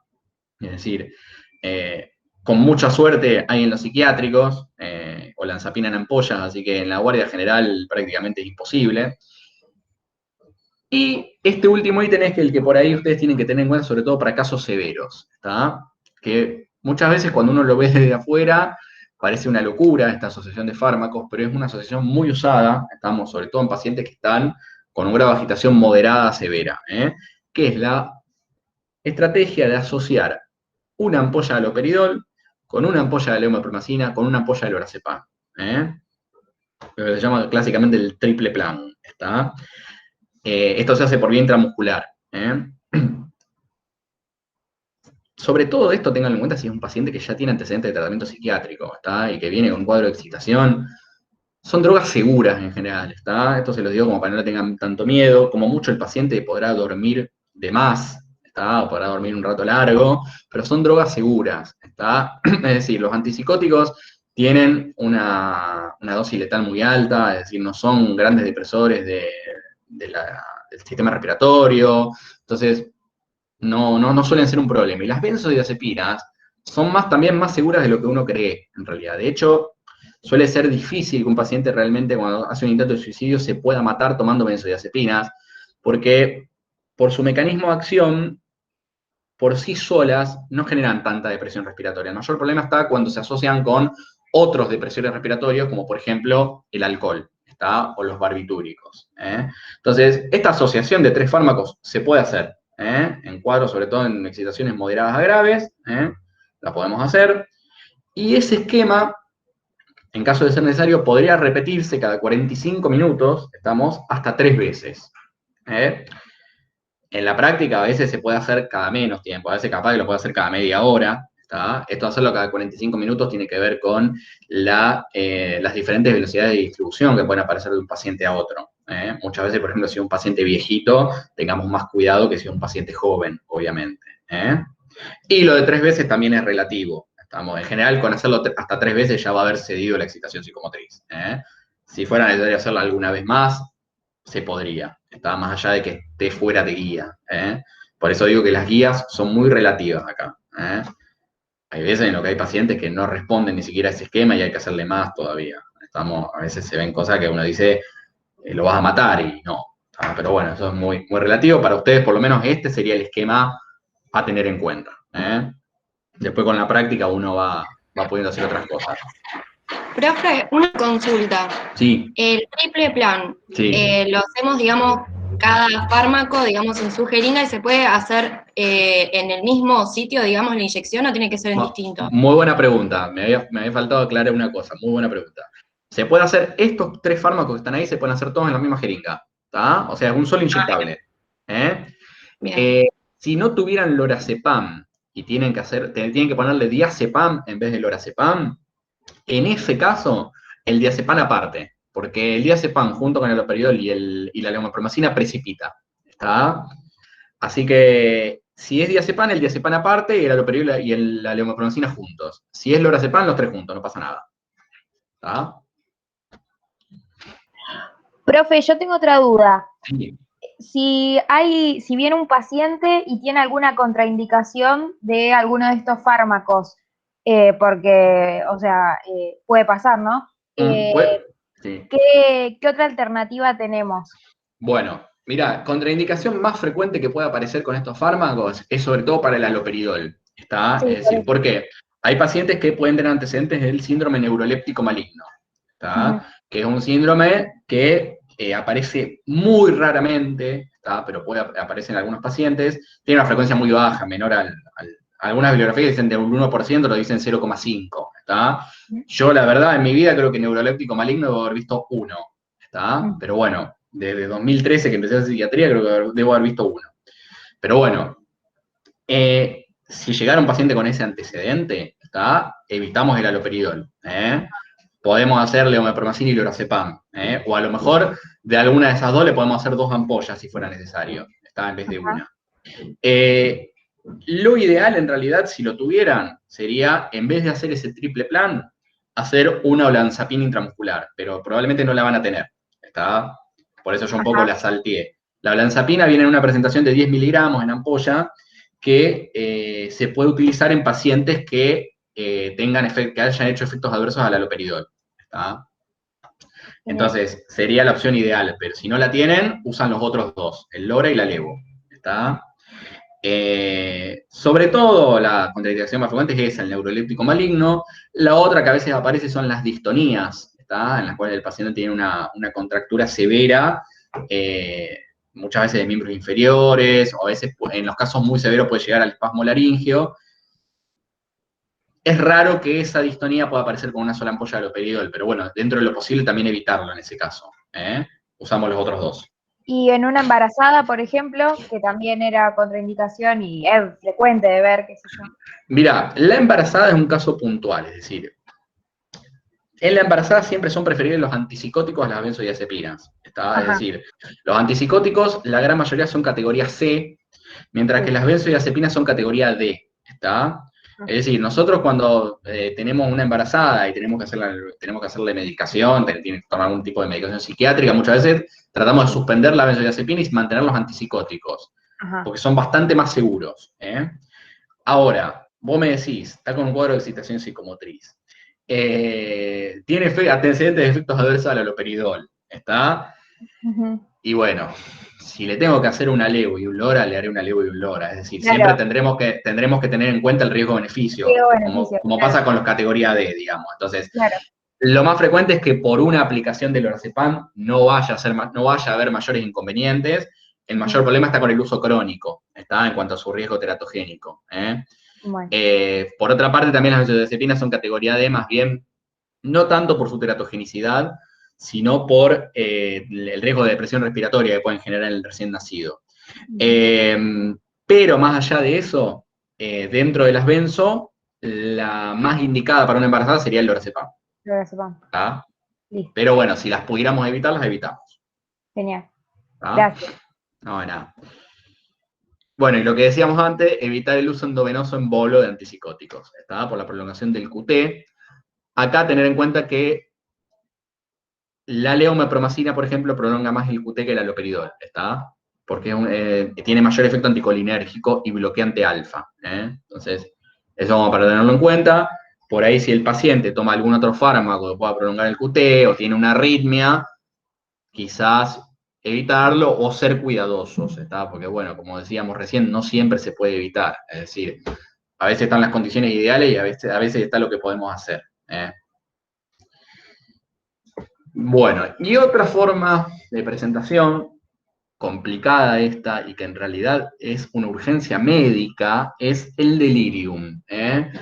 Lo que los clínicos llaman síndrome confusional agudo, que en realidad es un nombre antiguo. La idea es que no debería usarse más ese nombre, debería ser delirium hoy en día, que no es lo mismo que hablar de delirio. ¿Está? Es decir, el delirio es un síntoma, estamos en una alteración del contenido del pensamiento. Por ejemplo, el paciente que está paranoico. El delirium es un síndrome, ¿está? Como dice ahí, es una urgencia médica. Entonces, corresponde a un síndrome clínico que tiene manifestaciones psiquiátricas, ¿está? Causas frecuentes, causas clínicas, causas neurológicas y toxicológicas. Importante tener en cuenta que puede poner, o más bien pone en riesgo la vida del paciente, de no ser atendido y corregido de las causas subyacentes. Es decir, muchas veces este paciente requiere de la asistencia del psiquiatra porque requiere de alguna medicación como para calmar su cuadro de agitación psicomotriz, su cuadro confusional que suele presentar, pero hay que tratar la causa de base. Si no tratamos la causa de base, este paciente se va a seguir deteriorando y se va a terminar muriendo probablemente. Entonces, sobre todo lo que decíamos antes, paciente anciano que inicia con agitación psicomotriz, no olvidar descartar infecciones, porque son una de las causas más frecuentes de delirium en el anciano. Sobre todo las infecciones urinarias y las respiratorias. Y sobre todo hincapié en las urinarias porque son las que muchas veces pueden pasar desapercibidas. Entonces, ¿cuántas veces pasa que en el geriátrico por ahí no se le da mucha bolilla al paciente? Y, claro, empezó con una infección urinaria, el paciente tiene una demencia. La verdad es que un paciente con una demencia muchas veces no sabe referir que tiene disuria, por poner un ejemplo. Entonces, pasa desapercibido. Y capaz que no hace fiebre tampoco, porque es un anciano, capaz que porque una infección urinaria baja. Recuerden también que muchas veces los ancianos no hacen fiebre en las infecciones respiratorias, entonces digo, ojo con eso, siempre tenerlo en cuenta. Profe, una pregunta. Sí. En alguna práctica, bastantes veces he visto que por ahí en la guardia llaman a la enfermera del piso y le refiere que el paciente está con alteración psicomotriz. Digamos, ¿correspondería a un cuadro de esto? Son pacientes que están internados por otra causa y por ahí a la noche hacen alguna excitación psicomotriz y directamente de abajo, yo he escuchado la mayoría de las veces, le recetan un haloperidol, que después suben y se lo firman. Mirá, puede que sí y puede... que sigue alterado y así. ¿Cómo, perdón, lo último? Que por ahí no le funciona el haloperidol y sigue volviendo a comunicarse con la guardia, la enfermera, que el paciente sigue alterado. Mirá, puede que sí, puede que corresponda a un cuadro de delirium o puede que no. Es decir, a ver, tranquilamente también puede ser un paciente que tenga a lo mejor antecedentes psiquiátricos. Lo más frecuente en las internaciones clínicas es que sea un cuadro confusional, un síndrome confusional. Es decir, es de aparición frecuente, es decir, muchas veces lo podés encontrar en pacientes en un postoperatorio, lo podés encontrar. ¿Saben en quién es muy frecuente esto? En ancianos que sufren una fractura de cadera, por ejemplo. No se sabe muy bien por qué, se cree que es por el compromiso inflamatorio que genera la fractura de cadera en el anciano, pero es recontra frecuente que el paciente, sobre todo si tiene una demencia y hace una fractura de cadera, empiece con un síndrome confusional posteriormente. Muchas veces, de hecho, a lo mejor lo han visto, la fractura de cadera en el anciano es un camino de ida, donde el paciente se fractura la cadera, capaz que venía bien y se empieza a deteriorar después. Y empieza primero empieza con un síndrome confusional y después termina con una demencia. Ahora, respecto a tu pregunta, y mirá, a ver, medicación probablemente la vas a tener que dar igual. Ahora justamente vamos a ver el abordaje farmacológico. Acá lo importante sí es tener en cuenta que no hay que desestimarlo y hay que descartar la causa orgánica. Después hay pacientes, por ejemplo, con demencias que es normal que puedan hacer cuadros de insomnio a la noche. Pero bueno, sí, lo que me interesa es eso, digamos, que ustedes puedan tener en cuenta la idea de descartarlo. La medicación se la va a tener que dar porque no lo puedes tener excitado. Esa es la realidad. Bien. Es decir, porque bueno, no solo no lo puedes tener excitado, porque si comparte una habitación te altera al vecino, digamos, sino también porque la excitación psicomotriz, el insomnio, es negativo para el paciente. Digamos, es dañino. Que bueno, a ver, el paciente que no duerme, que está con agitación psicomotriz, pues se termina agotando, genera deterioro físico. Entonces, hay que tratarlo en el momento, hay que darle algo. El haloperidol es una opción, pero bueno, lo que no hay que hacer es olvidarse de descartar lo orgánico. Ahora, probablemente quizás me decía, ese paciente ya tiene a lo mejor un diagnóstico. Entonces, bueno, capaz que un paciente que sufrió una ACV, por ponerte un ejemplo.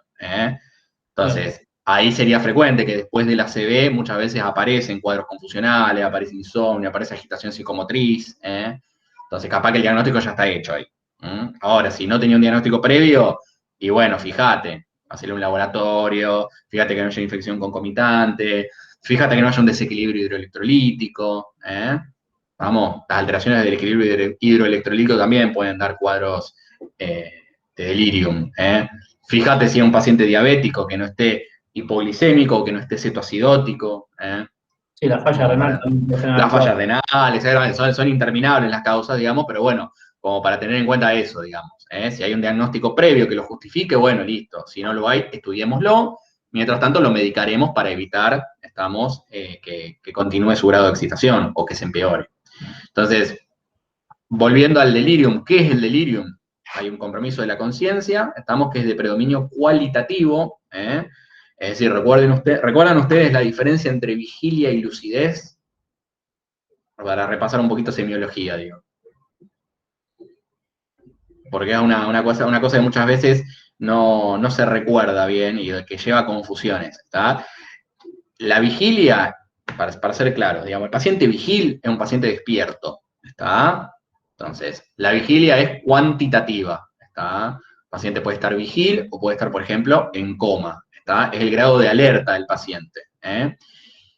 La lucidez, en cambio, es cualitativa. Hace referencia a la orientación autopsíquica y alopsíquica, es decir, hacia sí mismo y hacia afuera.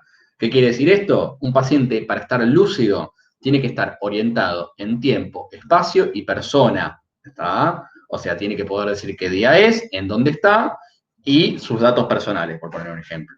¿Está? En el delirium lo que más se ve alterado es lo cualitativo, es decir, el paciente no está lúcido. También muchas veces puede alterarse lo cuantitativo y el paciente puede estar con tendencia al sueño, por poner un ejemplo, pero no es la regla, ¿está? Es decir, a veces sí, a veces no. Hay algunos delirium que son hiperactivos y que cursan con agitación psicomotriz en vez de con somnolencia, por ponerle un ejemplo. Hay otros que están obnubilados, en cambio. Suele tener curso fluctuante, y un inicio agudo, como hemos dicho, que es una de las particularidades de los cuadros orgánicos.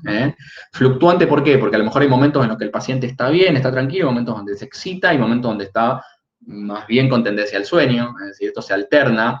Muchas veces es frecuente que la agitación aparezca por la noche, como decía el compañero.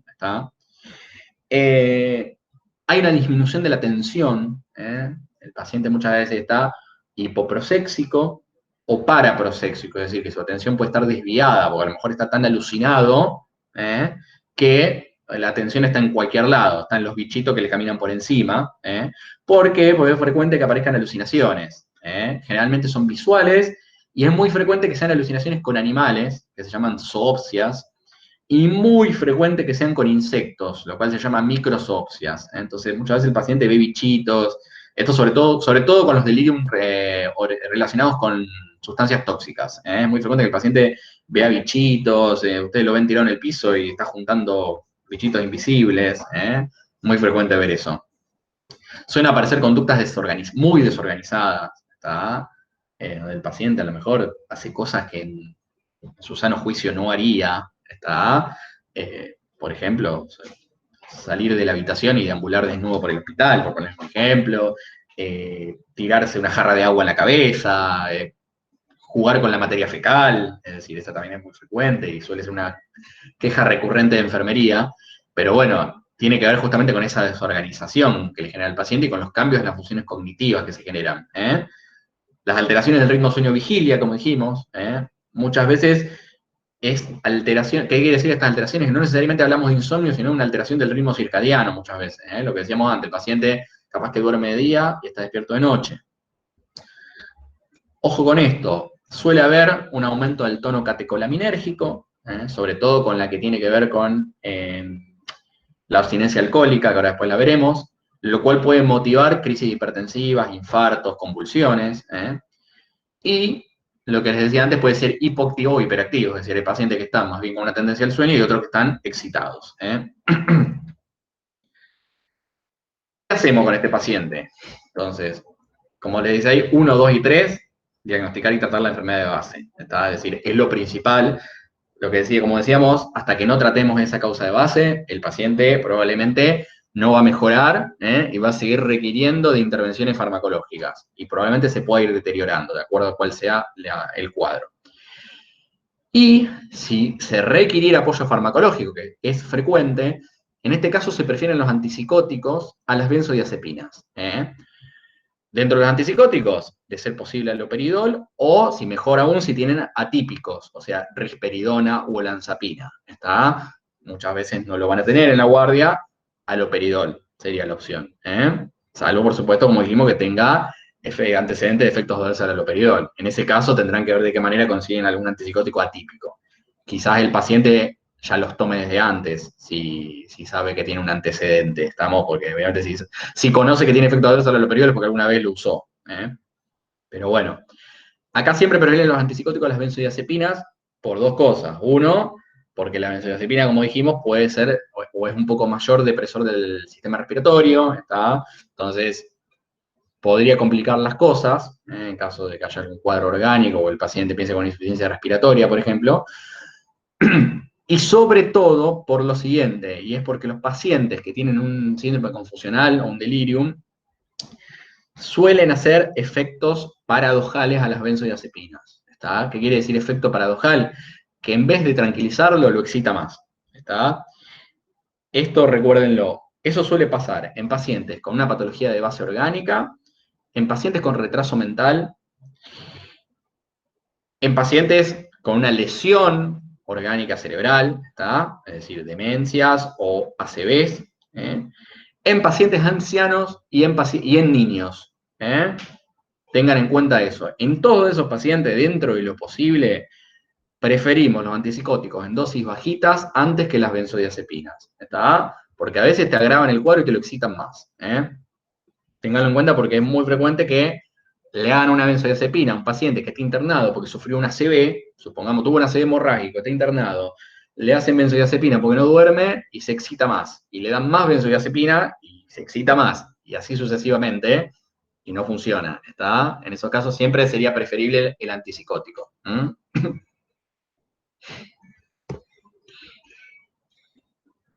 Bueno, eso en cuanto al delirium en general. Y después tenemos un delirium puntual, que es el delirium tremens, ¿está? Lo habrán escuchado nombrar, que es el delirium secundario a la abstinencia de alcohol. Cuadro característico con algunas diferencias con respecto al delirium clásico, sobre todo con respecto a su tratamiento, ahora lo vamos a ver. Ahora, ¿qué pasa en el paciente alcohólico para que lleguemos a un delirium tremens? ¿Está? Un cuadro muy florido realmente, ahí está el famoso elefante rosa, que bueno, no es tan frecuente, pero sí son frecuentes las alucinaciones visuales con animales, como habíamos dicho antes. Hay una estadística que vaya a saber dónde salió, que dice que lo más frecuente es que puedan ver un perro, no un elefante, pero bueno, suele aparecer de todo. Yo la verdad en la práctica he visto más que nada el tema de los bichitos, ¿está? Las microzoopsias, más que animales. A veces sí, hay un perro en mi cama, o hay un tigre, o hay un gato, está el paciente no se quiere acostar por eso, o sea, cosas, es un cuadro muy bizarro. Pero bueno, ¿por qué se da? ¿Qué pasa con el alcohol? Digamos? Ustedes recuerden, repasemos brevemente la farmacodinámica del alcohol. El alcohol tiene un efecto GABAérgico puntualmente, ¿está? Es decir, aumenta la disponibilidad de GABA. Recuerden ustedes que el GABA es el principal neurotransmisor inhibitorio del sistema nervioso central. Entonces, el alcohol, justamente al potenciar el GABA, es lo que hace que genere la depresión del sistema nervioso, ¿está? Y también del sistema respiratorio, pero bueno, es un efecto GABAérgico. En el paciente que con etilismo crónico hay que tomar grandes cantidades de alcohol, este suministro, entre comillas, excesivo de GABA, genera, obviamente, una down regulation, una regulación a la baja de los receptores para el GABA. Porque recuerden ustedes que cuando tenemos un exceso de un neurotransmisor, el receptor orientado a ese neurotransmisor va en general a desensibilizarse, ¿está? Porque al principio va a tener un exceso de función, entonces ¿qué va a pasar? Se va a desensibilizar y se va a volver menos frecuente. Eso sería la down regulation. Este paciente alcohólico crónico, entonces, tiene menos receptores GABA y una función disminuida a su vez de esos receptores, porque él está suministrando GABA desde otro lado, a través del alcohol. Cuando se suspende bruscamente la administración de alcohol, esos receptores que están desensibilizados no son suficientes como para mantener el tono GABAérgico normal y por lo tanto generan un aumento glutamatérgico, un aumento del tono de glutamato. El glutamato es el principal aminoácido excitatorio del sistema nervioso central. Así como el GABA es el inhibitorio, glutamato es el excitatorio. Entonces, el déficit de esta función GABAérgica en el paciente que está en abstinencia genera un aumento del glutamato, que a su vez termina generando un aumento de la actividad catecolaminérgica. Entonces, un exceso de la secreción, sobre todo de dopamina, adrenalina y noradrenalina, que es lo que termina generando el delirium tremens. Dicho eso, entonces tenemos que tener en cuenta que hay,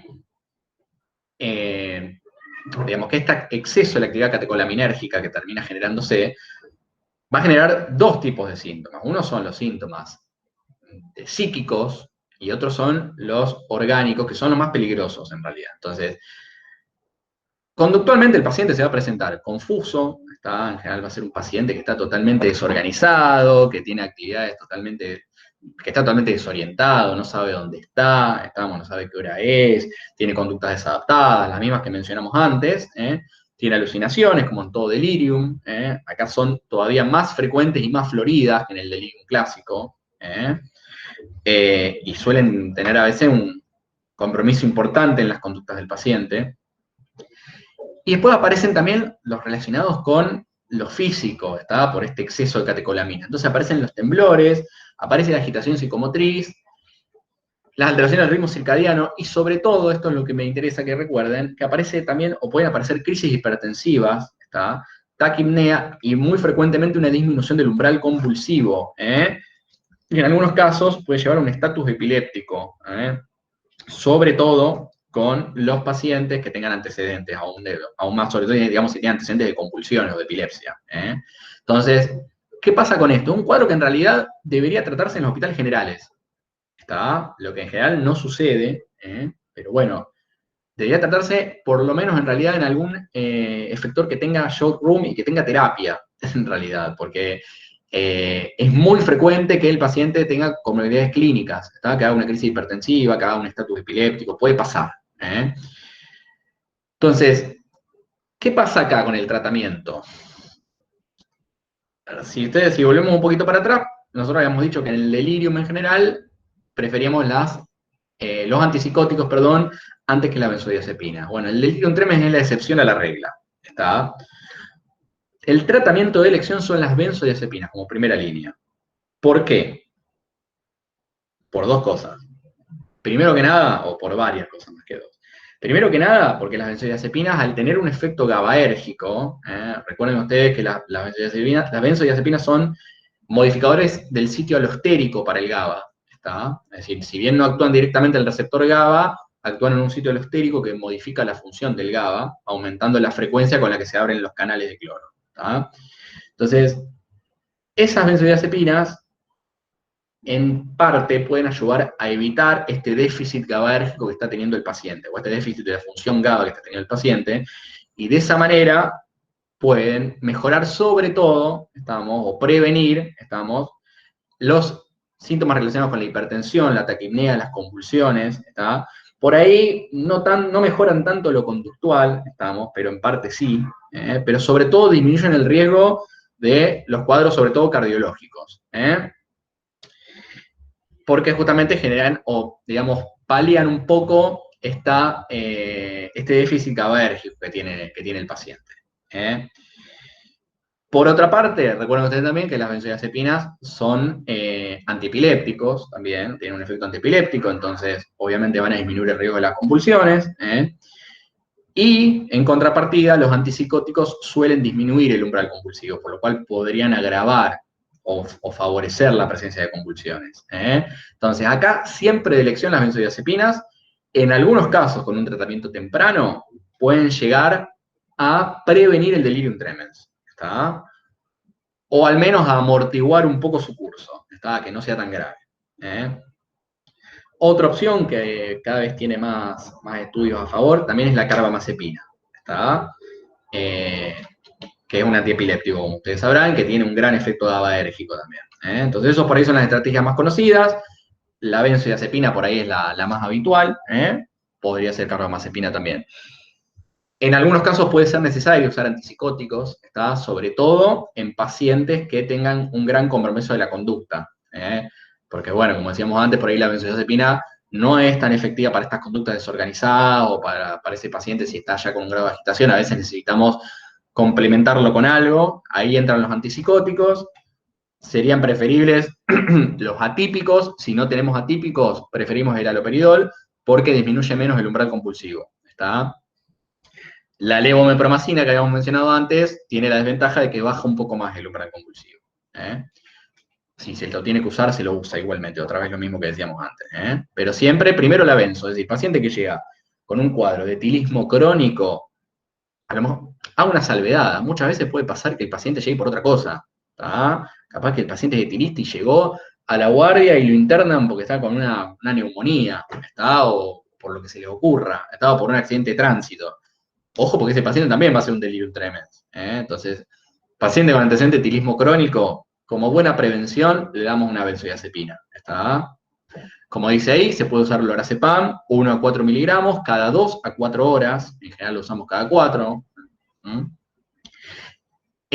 O diazepam, está 10 a 20 miligramos cada 2 a 4 horas. Es decir, en dosis altas estamos hablando. Eso también lo vamos midiendo un poco según el paciente. Por ahí 4 miligramos cada 2 o 4 horas para algún paciente puede ser mucho también. Eso lo van midiendo. Recuerden, son seguras las benzodiazepinas, como mucho, para saber que el paciente esté más sedado de la cuenta o más sedado de lo que quieren que esté, en ese caso le bajarán la dosis. ¿Tá? En general, tratamos de no usar, más allá de lo que dice ahí para la fase aguda, tratamos de no usarlo más de 4 veces al día las benzodiazepinas. A lo mejor le ponemos un 2,5 cada 6 horas.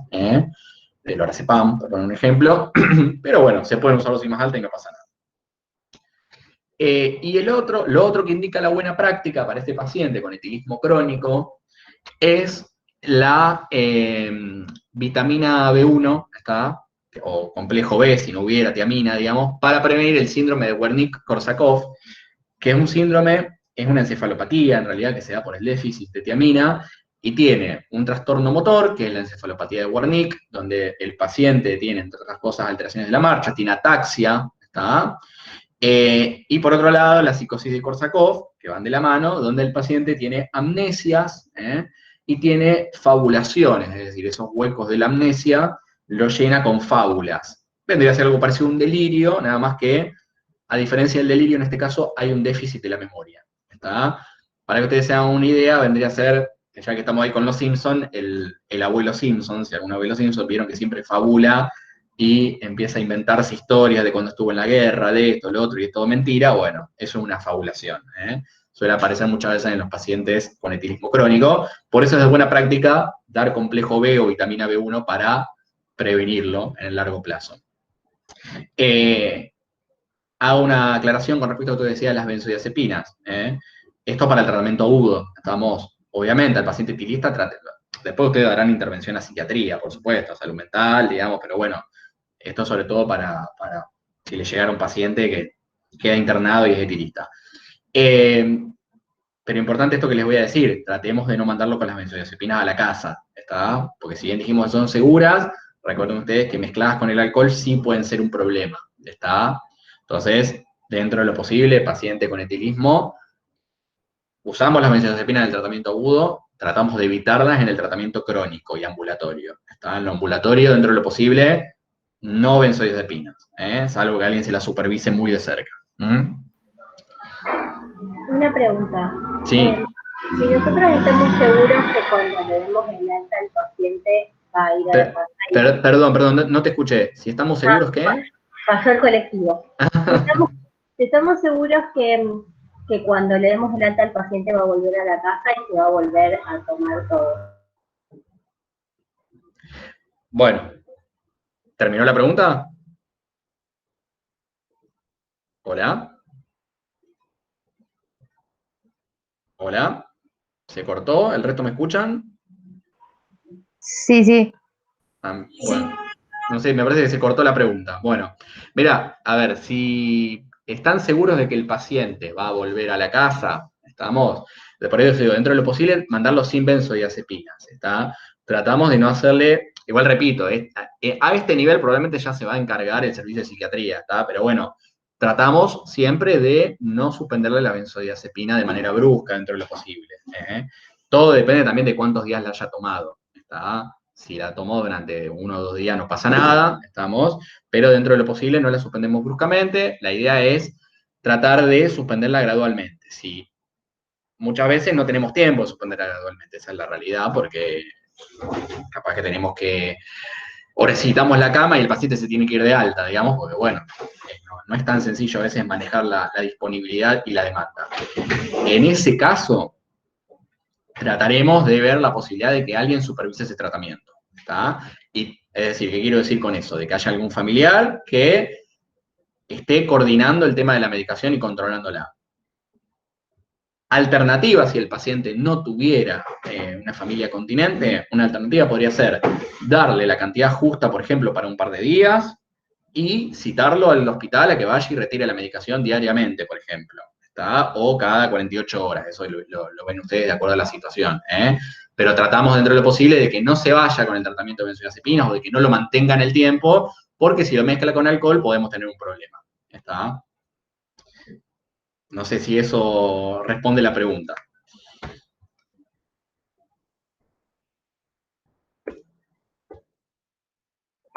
Bueno. Y por último, ya para ir cerrando, vuelvo a la diapositiva del inicio, ¿está? Características que surgieron en una causa médica, como habíamos dicho, las repasamos. El inicio agudo, con síntomas relevantes, el primer episodio, la edad geriátrica, la enfermedad médica en la actualidad, el abuso significativo de sustancias, las alucinaciones no auditivas, sobre todo las olfativas, los síntomas neurológicos, pérdida de conciencia, convulsiones, antecedentes de TEC, la disminución del estado de alerta, confusión, alteraciones de la memoria, de la concentración, la discalculia, trastornos del habla, movimiento, la marcha, la praxia constructiva, y por último, y en rojo se los marco, dejar de lado las etiquetas. Y les voy a contar en ese sentido, un par de experiencias personales brevemente, una que cuento siempre. Cuando yo hacía la residencia, había empezado la residencia de psiquiatría, en un neuropsiquiátrico, obviamente, no sé si ustedes alguna vez han estado en algún psiquiátrico, son hospitales de baja complejidad, corresponden al segundo nivel, es decir, no hay para hacer estudios complementarios en líneas generales. Si vos necesitas un laboratorio, lo tenés que pedir a otro lado, tiene que ir, volver. No hay, obviamente, para hacer estudios de imágenes, no hay un resonador, no hay un tomógrafo, nada de eso, ¿tá? Son instituciones monovalentes, ¿eh? Había un paciente que tenía una esquizofrenia, es decir, una psicosis crónica, un paciente muy desorganizado, muy pueril, paciente que en algún momento había tenido una vida con cierta funcionalidad, técnicamente se había recibido abogado, hasta que, bueno, después su misma esquizofrenia lo empezó a deteriorar, ¿tá? Un día yo tomé la guardia y el paciente había estado muy inquieto toda la noche, no había dormido, no había dejado dormir a nadie. Cuando lo voy a evaluar, lo veo ictérico al paciente. ¿Está? Ictérico y estaba con cierta taquimnea. ¿Está? Cuadro medio raro. Bueno, repito lo que decía antes, a veces son pacientes muy difíciles de evaluar. Fue un paciente que no era colaborativo, menos en ese momento, porque como decimos estaba muy inquieto. Normalmente no era así, era un paciente con cierta puerilidad, hacía por ahí chistes desubicados, digamos, pero no era un paciente que estuviera normalmente o agresivo o con excitación psicomotriz. Entonces era raro esto. Cuando lo veo ictérico y con taquipnea, solicito la derivación, viene el servicio de ambulancia, lo suben, lo llevan, están de acuerdo conmigo en que ameritaba algunos estudios complementarios, ameritaba una evaluación clínica, lo llevan a un sanatorio, no vamos a dar el nombre. Listo, yo digo, bueno, ya está, ya se fue derivado, veremos qué pasa. 30 minutos después estaba el paciente entrando junto con la familia por sus propios medios por la sala de espera de la clínica. Mi sorpresa cuando lo veo, obviamente, le pregunto a las hermanas que lo acompañaban y me dicen, no, nos dijeron que nos dijeron desde la sala de espera, no lo quisieron atender, nos dijeron que era un paciente psiquiátrico que lo tenían que ver acá. Es decir, ni siquiera lo hicieron pasar al consultorio, eso se lo dijeron desde la sala de espera. Cuando yo lo veo entrar al paciente estaba mucho peor. Es decir, esta taquipnea que tenía al principio, leve, ahora directamente se había transformado en una disnea. El paciente estaba con sibilancias, audibles sin estetoscopio, tenía una clara dificultad para respirar, se escuchaban rales por todos lados. Obviamente la agitación psicomotriz había empeorado, porque imagínense que un paciente psicótico, un paciente que estaba muy deteriorado cognitivamente y que encima no podía respirar, entonces estaba muy excitado. Yo no podía creer la situación, vuelvo a llamar la ambulancia, viene la misma ambulancia con los mismos médicos que tampoco podían creer que el paciente estuviera ahí. De hecho me dicen, ¿qué pasó? ¿Por qué está acá otra vez? Bueno, no lo habían atendido. Lo volvemos a cargar en la ambulancia esta vez con muchísima dificultad, porque el paciente ahora sí estaba muy excitado, de hecho tuvo que subir un compañero mío que de buen tamaño, digamos, porque el paciente era grandote, y agarrarlo y subirlo prácticamente a la fuerza a la ambulancia. Vuelve al mismo sanatorio y se muere en el estacionamiento del sanatorio el paciente. ¿Está? ¿Qué pasó? No lo sabremos nunca. Quizá hizo una pancreatitis con un síndrome de inflamación sistémica, vaya a saber, síndrome de respuesta inflamatoria sistémica, ¿no? No lo sabremos, ¿no? Porque obviamente, no sé, después habrá ido a autopsia probablemente ese paciente, pero bueno, nunca supe los resultados de esa autopsia. Pero bueno, una muerte que probablemente se podría haber evitado, ¿está? Porque bueno, este paciente perdió un montón de tiempo entre esa derivación donde nunca fue atendido, ¿está? Entonces, por eso vuelvo a hacer hincapié en esto de dejar de lado las etiquetas, porque a lo mejor si la persona que lo vio, quizás ni siquiera lo vio el médico, quizás lo vio el recepcionista, no sé, no lo sé, pero quizás si esa persona no hubiera tenido este preconcepto, digamos, de que el paciente psiquiátrico no se puede enfermar, pareciera, a lo mejor este paciente hoy estaría vivo, esta persona estaría viva, porque lo vemos muy frecuentemente, esta idea de que el paciente psiquiátrico pareciera que no puede padecer una enfermedad en su cuerpo, una enfermedad orgánica. Otro caso, que les cuento brevemente también, paciente que ingresa a la guardia del Agudo Ávila, derivado de un polivalente, donde supuestamente, bueno, se había descartado organicidad. Importante detalle, paciente HIV positivo, un cuadro de agitación psicomotriz que no cedía, realmente no cedía con nada. Este paciente supuestamente se lo trató de derivar y no lo querían recibir en ningún lado, porque decían que ya lo habían estudiado. Estuvo un par de días internado ahí, pidiendo la derivación todos los días y no se lo podía sacar de ahí. Y les puedo asegurar que no cedía con nada la agitación psicomotriz. Se le hacía medicación, no cedía, ya en un momento se dijo, bueno, no se le hace más nada porque es un riesgo también. Hasta que por fin se lo termina pudiendo derivar. El paciente tenía una meningoencefalitis, nada más y nada menos. No le habían hecho una punción lumbar en el polivalente donde venía, no me acuerdo si era el ECA, dónde era. Se lo termina derivando. Paciente que, bueno, estuvo en terapia intensiva durante mucho tiempo. Este terminó zafando, la pudo terminando contar. El otro no, pero también quedó con secuelas neurológicas. Secuelas que posiblemente se podrían haber evitado si hubiera habido un poquito más de escucha desde el otro lado. Entonces, les vuelvo a remarcar, chicos, dejen de lado las etiquetas, es un error frecuente, es un preconcepto que muchas veces tenemos, por ahí muchas veces el estigma del paciente psiquiátrico y algo a lo que nos lleva muchas veces la sociedad, que bueno, por suerte está cada vez más normalizado, pero bueno, todavía falta,